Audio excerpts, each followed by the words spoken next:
Bismillahirrahmanirrahim. Assalamualaikum warahmatullahi wabarakatuh.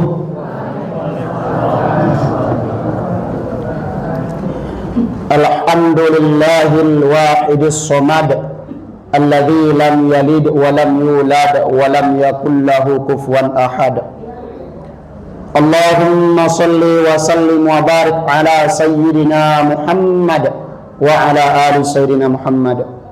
Rabbi syrah li sadri wa yassir li amri wahlul 'uqdatam min lisani yafqahu qawli.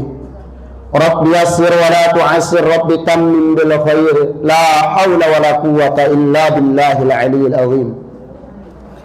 Allahumma la sahla illa ma ja'altahu sahla wa anta ya hayyu ya qayyum taj'alul hazna idza syi'ta sahla. Bapak Ibu jamaah salat Isya sekaligus salat tarawih yang rahmati Allah Subhanahu wa taala. Pada malam yang berbahagia ini, tepatnya pada malam ke-21 ya Pak, kita kembali menunjukkan rasa syukur kita kehadirat Allah Subhanahu wa taala, yang mana Allah masih memberikan kita nikmat kesehatan dan kesempatan sehingga kita masih bisa melaksanakan ubudiyah kita di bulan yang suci ini. Banyak di antara kita Bapak Ibu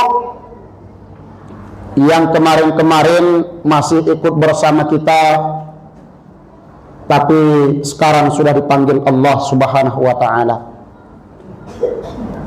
Kita semua umat Islam sangat berharap untuk dapat melaksanakan ubudiyah di bulan suci ini, sehingga 2 bulan sebelum datangnya Ramadan Bapak Ibu kita selalu berdoa, Allahumma barik lana fi Rajab wa Sya'ban wa ballighna Ramadan.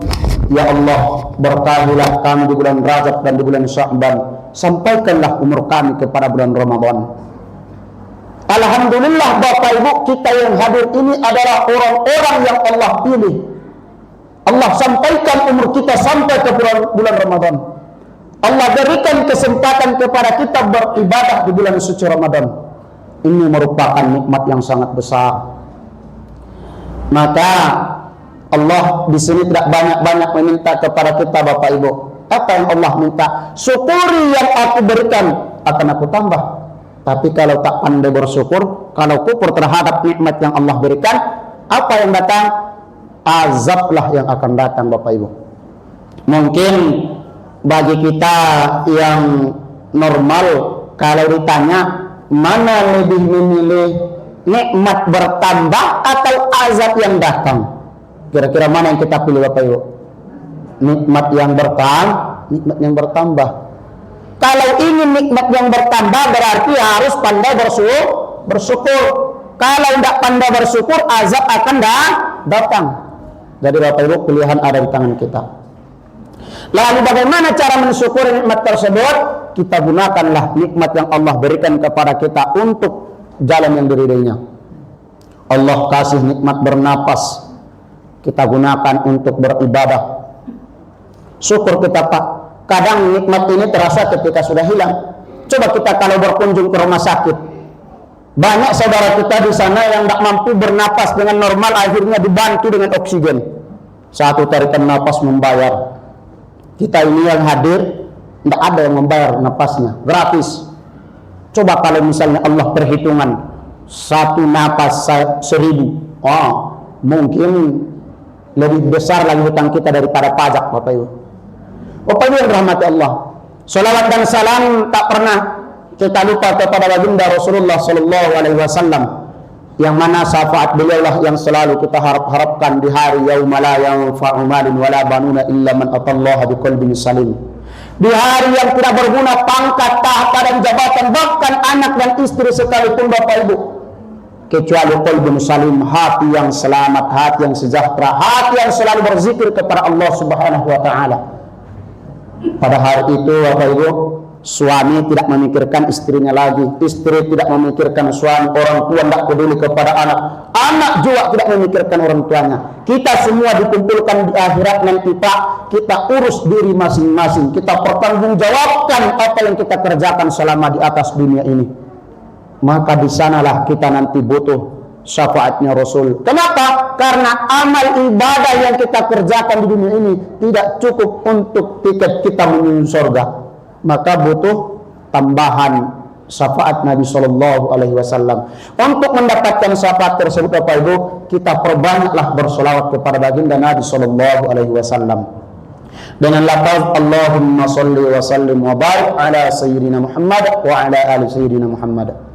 Yang sama-sama kita hormati Bapak Ibu pengurus masjid beserta seluruh jajarannya, yang sama-sama kita hormati Bapak Ibu jemaah sholat Isya sekaligus sholat tarawih yang dirahmati Allah, yang alhamdulillah sekarang sudah di ronde ketiga terakhir Ramadan.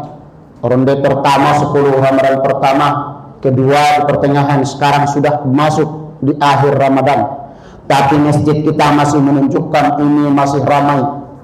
Sebagian masjid Bapak Ibu di awal panuh, sampai-sampai pengurus berdiskusi habis rayo masjid kok perali di Pagadangan. Ternyata di akhir Ramadan tidak jadi. Kenapa? Masjid kita sudah semakin luas.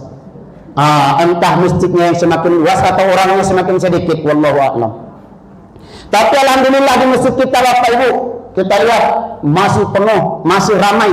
Mudah-mudahan semakin ke ujung Ramadan ini semakin banyak kita di sini. Kenapa? Semakin ke ujung Ramadan ini semakin banyak keberkahan yang kita dapatkan. Bapak Ibu yang dirahmati Allah Subhanahu wa taala, pada malam hari yang berbahagia ini pembahasan kita ada di suatu ketika Bapak Ibu Rasul hendak berkhutbah, maka di tangga yang pertama Nabi naik, Nabi mengatakan amin. Kemudian naik di tangga yang kedua, amin. Di tangga ketiga, amin. Dari hadis tersebutlah Bapak Ibu kita tahu mimbar Nabi itu sederhana, seperti mimbar-mimbar masjid yang dulu yang pakai tangga. Nah, jadi para sahabat bingung, tidak ada yang berdoa kok Nabi mengaminkan. Lalu mereka bertanya, ya Rasulullah, kami tadi mendengar engkau mengatakan amin, amin, amin sebanyak 3 kali. Ada apa yang terjadi ya Rasulullah? Maka Rasul menjawab, wahai sahabatku, tadi ketika saya naik di tangga yang pertama, datang Jibril berdoa kepada Allah Subhanahu wa taala. Apa doanya? Syakia abdun abaraka Ramadan fansalakha minhu wa lam yughfar lah faqultu amin.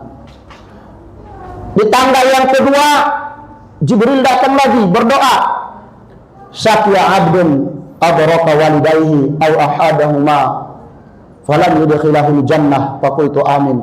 Di tangga yang ketiga, Syakia abdun dzukirta indahu falam yusalli alaik faqultu amin.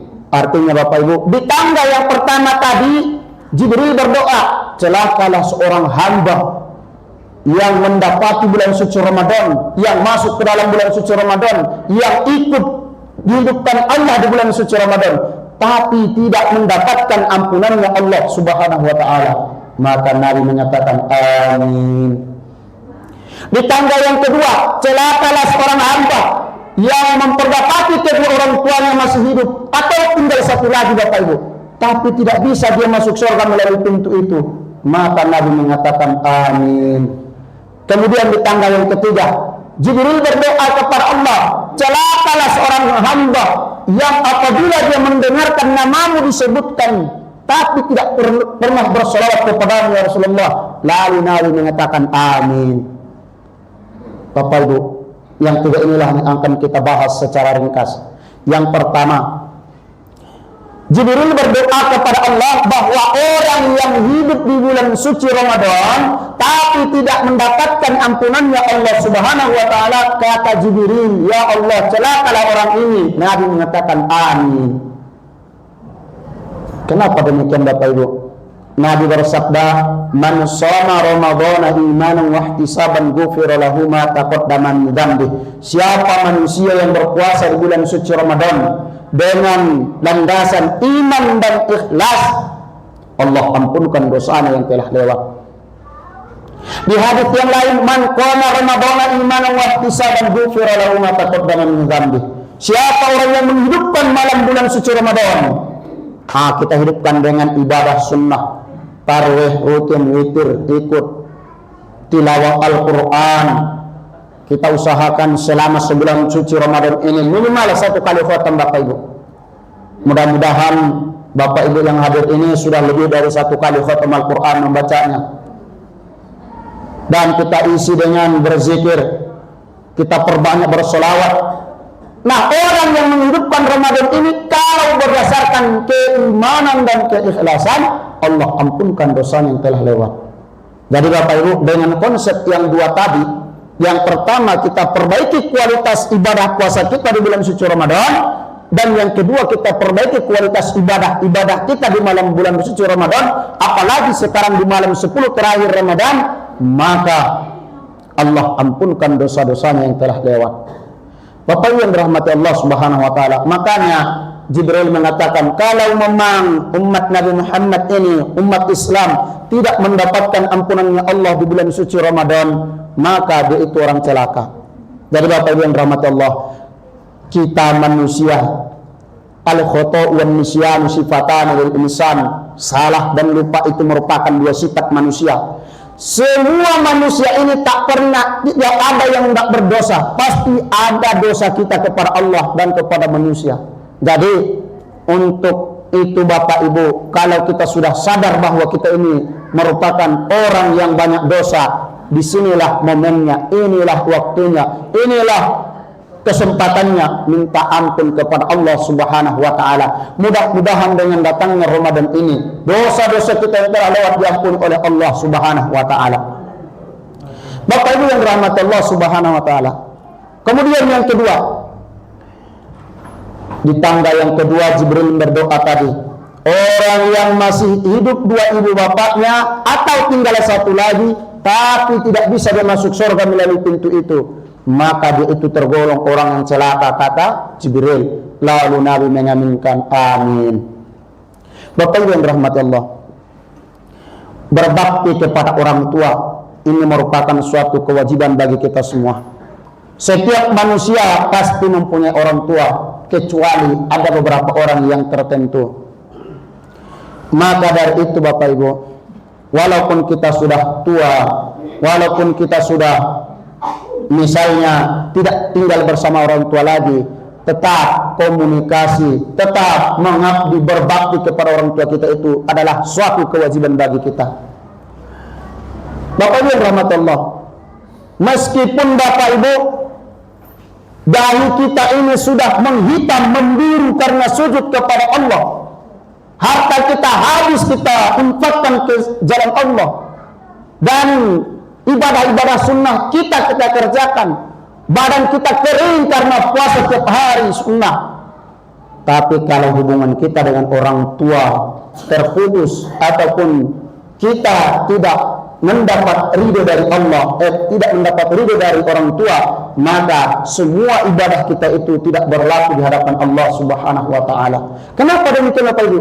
Ridallahi fi ridal walidain wa sukhtullahi fi sukhtil walidain. Ridhonya Allah itu adalah tergantung ridhonya orang tua. Murkanya Allah itu tergantung murkanya orang tua. Jadi Bapak Ibu, kadang ketika sudah dewasa, ketika sudah tua, kita lupa berbakti kepada mereka. Bapak Ibu yang dirahmati Allah, ada sahabat Nabi yang bernama Al-Qamah. Al-Qamah ketika sholat di saf pertama, ibadah sunnahnya banyak, sholat sunnahnya banyak, kemudian sedekahnya banyak. Tapi yang aneh Bapak Ibu, di akhir hayatnya Al-Qamah sulit mengucapkan la ilaha illallah. Sudah diajari oleh para sahabat, tidak bisa mengatakan la ilaha illallah. Kemudian para sahabat bingung menjumpai Rasulullah. Ya Rasulullah, sahabat Al-Qamah sekarang sedang sekarat. Tapi yang anehnya ya Rasulullah, Alqamah tidak bisa mengucapkan la ilaha illallah. Lalu Nabi bertanya, masih hidup enggak ibunya Alqamah? Masih ya Rasulullah. Panggil ibu Alqamah ke sini. Kemudian didatangkanlah ibu Alqamah. Lalu Nabi bertanya, wahai ibu Alqamah, anakmu sekarang lagi sekarat, tapi tidak bisa mengucapkan la ilaha illallah. Apakah ada kesalahannya kepadamu? Lalu ibunya menjawab, Alqamah itu orangnya orang yang suka beribadah ya Rasul, suka bersedekah, banyak ibadah sunnahnya, tapi ada satu ya Rasulullah. Apa itu? Dia lebih memilih istrinya ketimbang saya. Ternyata Bapak Ibu, Alqamah membuatkan sebuah gubuk kecil ataupun rumah yang kecil di pinggir kampung tempat ibunya, sedangkan Alqamah tinggal di sekitaran orang yang ramai beserta istrinya.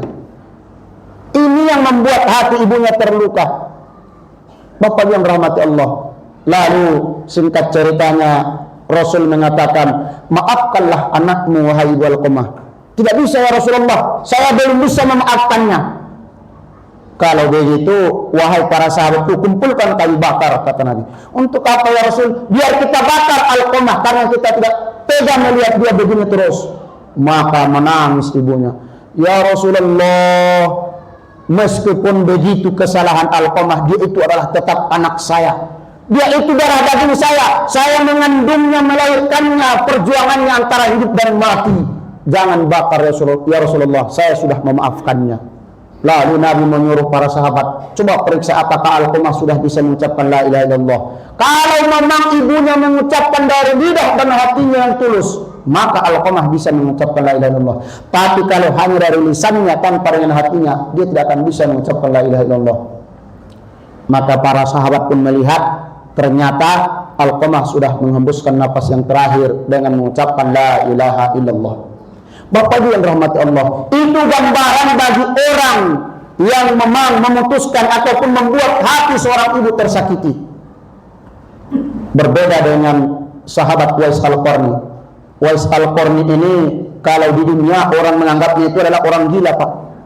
Tapi kalau di penghuni langit, dia itu orang mulia. Kenapa? Karena berkat pengabdiannya kepada ibunya.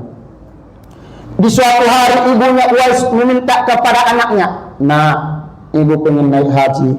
Lalu Uwais yang miskin, yang penyakitan, ingin menunaikan hajat ibunya, tapi apalah daya, dana nggak ada. Terus Bapak Ibu, bagaimana cara Uwais menunaikan hajat ibunya? Dibelilah anak kambing, kemudian tiap hari digendong. Lalu apa kata orang lain? Oh gila si Uwais ini, masa kambing digendong? Ternyata itu adalah triknya si Uwais. Digendongnya Bapak Ibu tiap hari sampai kambing ini besar sehingga badannya kekar, kuat. Setelah badannya sudah kuat, digendongnya ibunya naik haji ke Makkah. Nah, Bapak Ibu yang rahmati Allah, setelah pulang dari Mekah, dia menemui Rasulullah SAW. Kebetulan Rasul tidak sedang di rumah, tapi lagi sedang berperang. Yang ada di rumah hanya istrinya. Lalu dia nitip salam kepada istri Rasul, lalu pulang. Kenapa? Karena khawatir dengan seorang ibu yang tadi. Setelah Rasulullah pulang, diceritakan Aisyah bahwa ada seorang laki-laki datang menemuinya, namanya Uwais. Lalu apa kata Nabi kepada sahabatnya? Cari Uwais, minta doa kepadanya. Para sahabat bingung, siapa emangnya Uwais ini? Kenapa harus minta doa? Maka mereka pergi mencari Uwais. Setiap orang yang ditanya, kenapa enggak Uwais? Oh, Uwais yang gila. Orang semua mengatakan bahwa Uwais itu adalah orang gila. Tapi Bapak Ibu, memang itulah ketika dia meninggal, penghuni langit banyak yang datang melaksanakan fardu kifayahnya. Kenapa? Karena memang dia tidak terkenal di bumi, tapi penghuni langit mengagungkannya berkat pengabdiannya kepada orang tuanya. Bapak Ibu yang dirahmati Allah Subhanahu wa taala, dua kisah ini bisa menjadi ikhtibar bagi kita untuk berbakti kepada orang tua kita. Apakah Ustaz kalau misalnya orang tua saya sudah meninggal, pengabdian saya, berbakti saya sudah selesai? Oh tidak.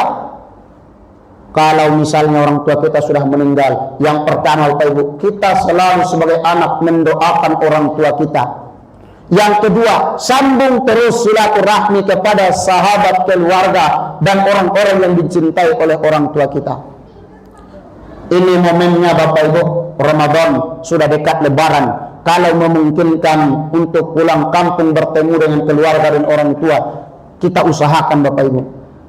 Jangan sampai nanti dengan alasan ini itu kita biarkan, kita anggap sepele untuk pulang kampung. Tidak. Bapak Ibu yang rahmati Allah. Kemudian di tanggal yang ketiga tadi, Jibril berdoa kepada Allah, ya Allah, orang yang mendengar atau mengucapkan nama Nabi Muhammad SAW tapi tidak bersolawat, dia itu adalah orang yang celaka. Lalu Nabi mengatakan amin. Kenapa demikian Bapak Ibu? Nabi mengatakan inna awlan nasi bi yaumal qiyamah aktsaruhum alayya salatan.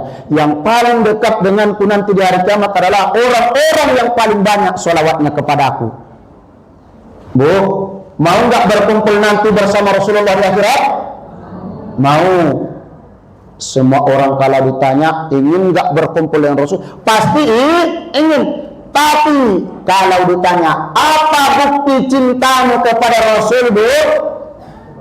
Udah ada selawat yang kita rutinkan?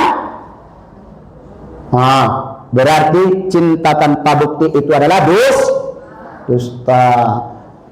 Sedangkan kepada Bapak dulu buktikan cintanya. Kenapa kepada Rasul tidak dibuktikan? Gitu.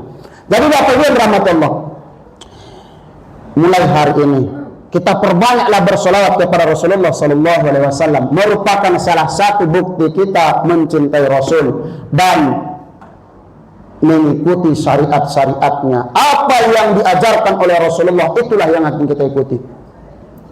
Bapak Ibu yang rahmati Allah, kalau kita pikir Bu, bagaimana perjuangan Rasul menegakkan kalimat la ilaha illallah sehingga sampai ke kota Padang, sampai kepada tempat kita sekarang, dan sampai kepada hati kita semua. Islam ini tidak semudah membelakkan telapak tangan. Sampai-sampai ketika rakyat masyarakat Taif melempari Rasulullah SAW sampai Nabi berdarah, apa kata Jibril? Izinkan saya ya Rasulullah menempatkan gunung itu kepada masyarakat Taif. Oh jangan, hari ini mereka tidak tahu, dan anak keturunan cucu mereka saya harapkan akan beriman nanti kepada apa yang saya bawa, kata Nabi Muhammad SAW. Begitu mulianya Rasulullah Bapak Ibu di akhir hayatnya. Ketika akhir hayat, Ali bin Abi Thalib melihat bibir Rasulullah bergerak, lalu didekatkannya telinganya. Apa yang didengarkannya? Ummati, ummati, ummati, umatku, umatku, umatku. Kenapa? Karena khawatirnya Rasulullah dengan umatnya di akhir zaman, bagaimana kondisi umatnya nanti di akhir zaman. Maka sampai di akhir hayatnya Nabi tidak mengingat sahabat, tidak mengingat keluarga, yang dia ingat adalah kita ini umatnya. Apakah kita tega membiarkan cintanya Rasul itu bertepuk sebelah tangan? Tentunya harus kita balas. Bagaimana caranya? Salah satunya kita perbanyak bersolawat kepada baginda Nabi SAW dan kita ikuti syariat-syariatnya. Seminimal-minimalnya Pak, ketika ada orang yang mengatakan, walaupun orang yang berceramah atau ada orang yang bercerita tentang Nabi Muhammad, lalu dia katakan Muhammad, sambunglah dengan salawat sallallahu alaihi wasallam. Itu seminimal-minimalnya. Ketika orang mengatakan atau kita sendiri mengatakan Muhammad, sambung dengan sallallahu alaihi wasallam. Kalau dapat memang solawat yang panjang, sudah ribuan solawat yang dikarang ulama, pilih salah satu Bapak Ibu, berpilih. Nah, jadi di sini Bapak Ibu, saya mengajak kita semua, terutama dari saya pribadi, mari kita perbanyak solawat kita sebagai bukti cinta kita kepada Rasulullah SAW. Bapak Ibu yang dirahmati Allah Subhanahu Wa Taala, karena waktu yang membatasi kita, mungkin inilah tausiah kita yang singkat. Kesimpulannya, dalam doa Jibril ada 3 golongan yang dikategorikan celaka. Yang pertama, orang yang mendapati Ramadan tapi tidak berusaha untuk mendapatkan ampunannya Allah Subhanahu Wa Taala. Ramadan ini Pak mulia, Ramadan ini Bu sangat mulia, tapi kalau tidak ada usaha kita untuk menggapai kemuliaannya, apakah Ramadan ini berpengaruh dengan kita? Tidak. Jadi Ramadan ini adalah mulia, Ramadan ini bulan ampunan, Ramadan ini bulan rahmat bagi orang-orang yang menuntut dan mencari rahmatnya Allah, ridhonya Allah, dan ampunannya Allah Subhanahu wa Ta'ala. Kalau tidak ada usaha kita untuk itu, berarti Ramadan ini nggak ada apa-apanya bagi kita. Yang kedua, orang yang mendapatkan atau masih hidup kedua orang tuanya atau salah satu tapi tidak bisa masuk surga, ini juga tergolong orang celaka. Yang ketiga, orang yang mendengar atau mengucapkan nama Nabi Muhammad SAW tapi tidak bersolawat kepadanya, itu juga dikategorikan celaka. Bapak yang dirahmati Allah, mungkin sampai di sini yang dapat saya sampaikan. Mudah-mudahan ada manfaatnya bagi kita semua, terutama bagi diri saya pribadi yang menyampaikan. Kita tutup dengan doa kafaratul majelis. Subhanakallahumma wa bihamdika asyhadu an la ilaha illa anta astaghfiruka wa atubu ilaik. Billahi taufiq wal hidayah. Wallahul muwaffiq ila aqwamit thoriq. Assalamualaikum warahmatullahi wabarakatuh.